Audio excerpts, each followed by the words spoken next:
Starting a business isn't easy, and the chances of success are extremely low.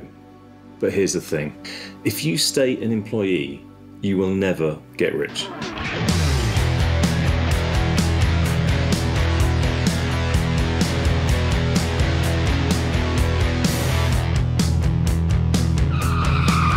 You can be a top lawyer or management consultant, and you can be wealthy, successful even, but you will never be rich. You'll never achieve true freedom as an employee. And freedom is so valuable. It allows you to do what you really want to do with your life. Just what is it that you want to do? We want to be free to do what we want to do. And if you want to know what I mean by that, then hang around till the end of the video.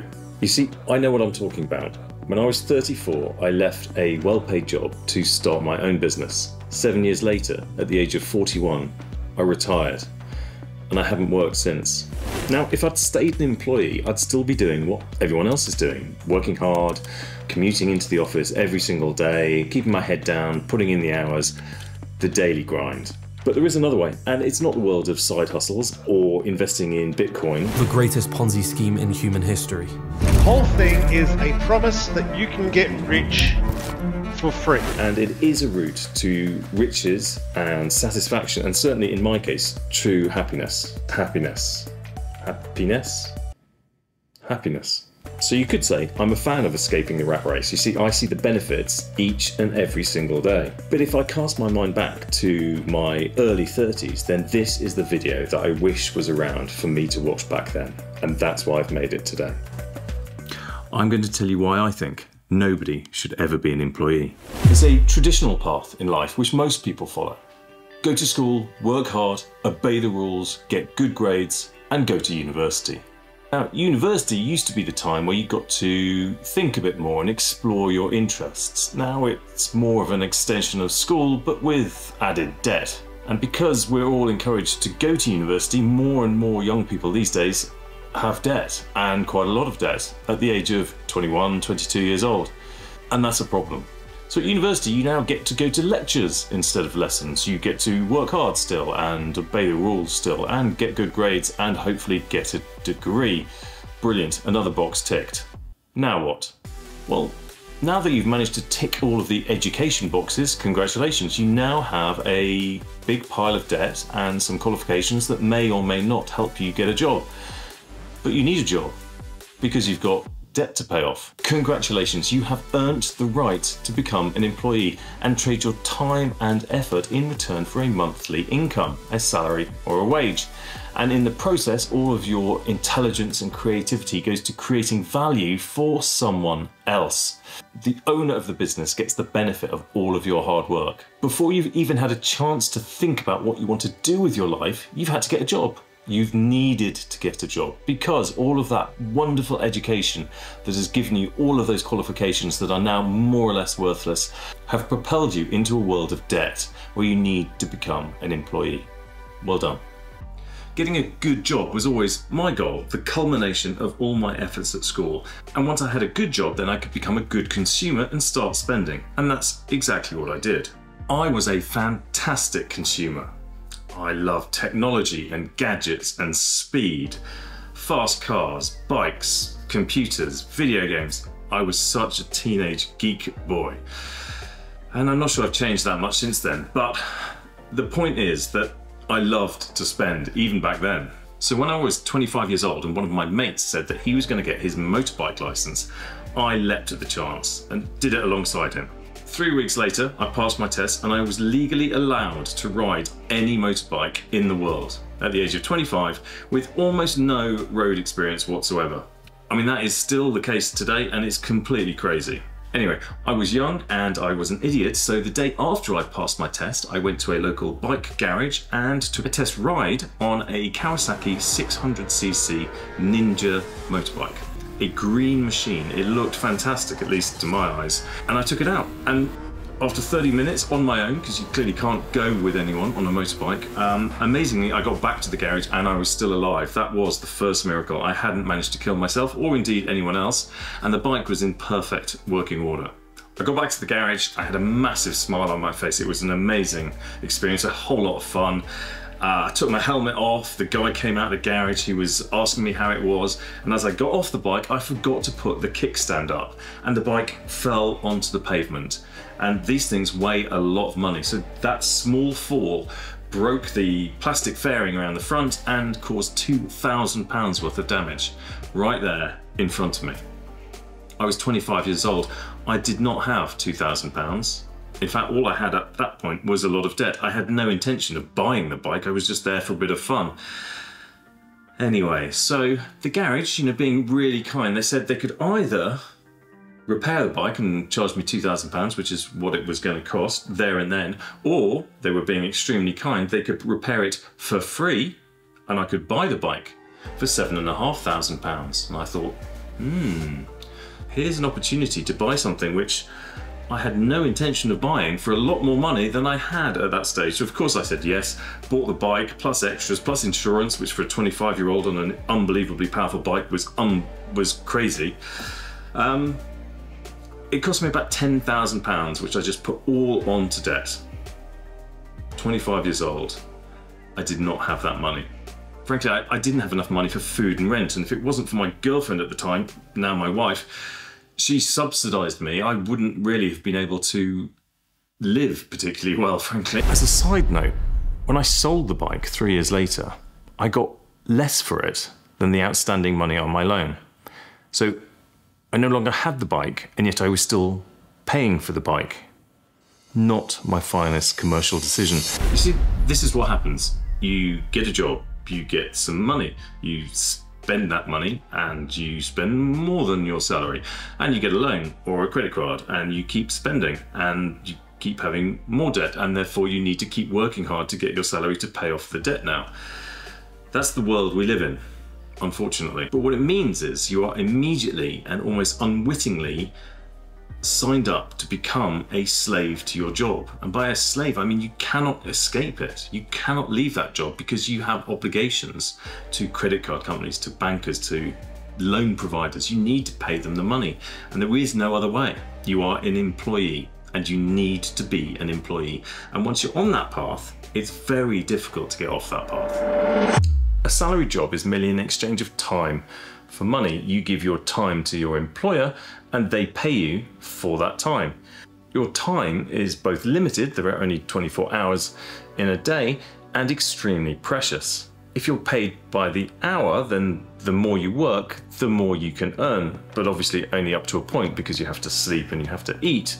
If you're not paid by the hour, then working harder doesn't immediately lead to any increase in income. In most cases, you may get an annual pay rise and sometimes even a discretionary bonus if you're extremely lucky, but your 12 months of effort are being rewarded or not by usually one person, your boss, who you probably think is a complete idiot. The main problem then with being an employee is the almost total lack of upside. And social life, and friends, and commuting. There's quite a few downsides, actually. Anyway, it's almost impossible as a salaried employee to become a millionaire. For example, if that is your goal, it doesn't necessarily have to be, of course, but this video is about trying to become wealthy or rich. If you are lucky enough to earn a £50,000 salary, let's say, that is of course before tax, which takes more or less half of it, before holidays, before socializing and friends and food and rent. And so even out of say 50,000, you'll be lucky to get 15 probably as savings to put towards your future goal. But let's ignore all of that. Even if you managed to keep all of that £50,000, it would take you 20 years to accumulate £1 million worth of income. 20 years. Now, I don't know about you, but I have no idea what I'm going to be doing in 20 years' time. Frankly, I'll probably be dead. But if you do take a more realistic scenario and you take off all of the living expenses, you just will never get there.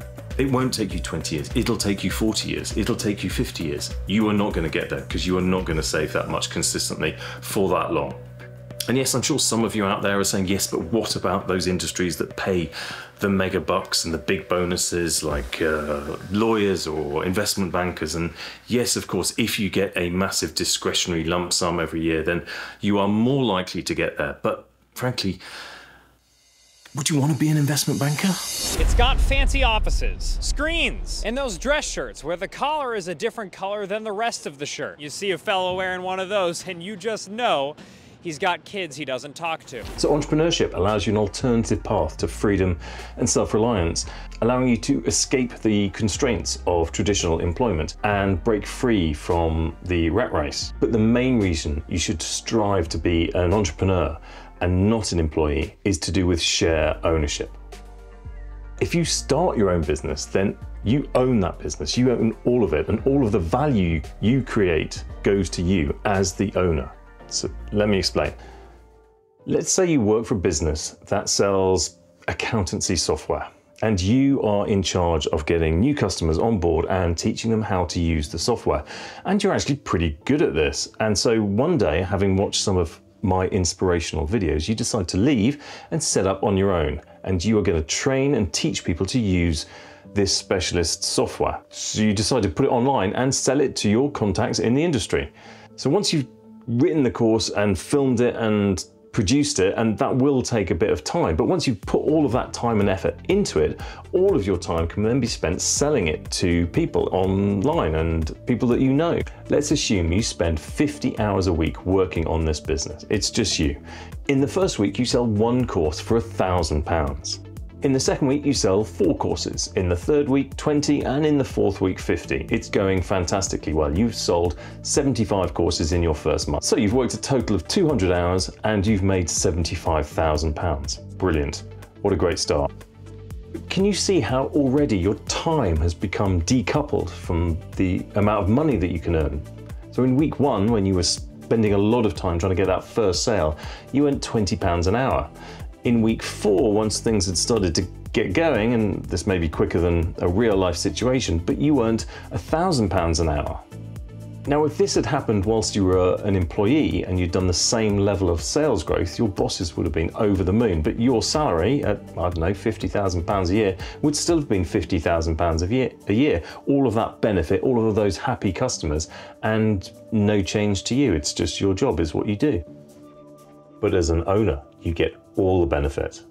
So let's fantasize here, let's look ahead. So in your first year, you sell 600 courses, £600,000 of income. And let's say you've spent costs and production and marketing and sales, you spent £100,000. So you've made a £500,000 profit in year 1. Brilliant. So that £500,000 as a one-man business, that's yours. Okay, there'll be some tax. Let's assume that's in the costs.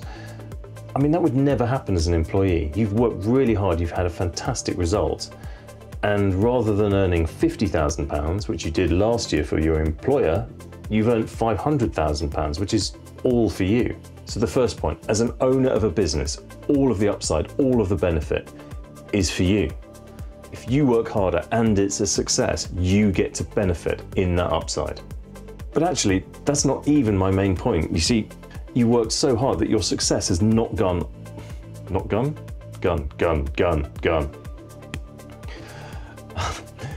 That's not even my main point. Your success has not gone unnoticed in the market. Somebody, a competitor, has noticed you're fantastic at this training business and they want to buy your business. So the value that they put on your business, it depends, of course, how much they want it. But if they really, really want it, then the valuation they put on it will be a multiple of profits. And could be anything, but let's just pick a number and let's say they value it at 10 times your profits, which were £500,000. So you have created a business, you have paid yourself £500,000 in your first year, and then you have sold it for £5 million. That's a pretty good year. Okay, so the timing, the numbers, the multiples, all of this may change in real life, but this is what happens. This is the benefit of being an entrepreneur and setting something up. In a year at your old job, you would have got a pat on the back and £50,000 salary, maybe a sales bonus if you're extremely lucky.